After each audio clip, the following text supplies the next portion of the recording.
ప్రకాశం జిల్లా మార్కాపురం పట్టణంలో Siddharth junior college మరియు సాయి డిగ్రీ కాలేజీల మొదటి వార్షికోత్సవం ఘనంగా జరిగింది.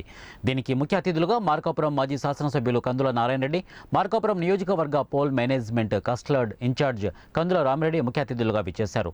వారిని ఈ సందర్భంగా కాలేజీ యాజమాన్యం ఘనంగా సత్కరించారు. ఈ సందర్భంగా మాజీ శాసనసభ్యులు కందుల నారాయణ రెడ్డి మాట్లాడుతూ ఇంటర్మీడియట్ విద్యార్థులకు ఎంతో కీలకమైందని, సరైన క్రమశిక్షణ పట్టుదలతో చదివి విద్యార్థులు సమున్నత లక్ష్యాలను చేరుకోవాలని విద్యార్థులకు పిలుపునిచ్చారు.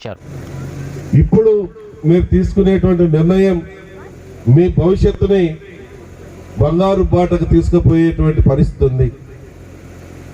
ఈ వయసులో కానీ ఈ చదువులో కానీ పక్కదో పట్టకుండా సక్రమమైనటువంటి ఆలోచనలతోటి మంచి నిర్ణయాలు తీసుకునేటువంటి పరిస్థితి ఇప్పుడు మీకు కలగాలని నేను మనసారా ఆశీర్వదిస్తా ఉన్నా, దీవిస్తా ఉన్నా.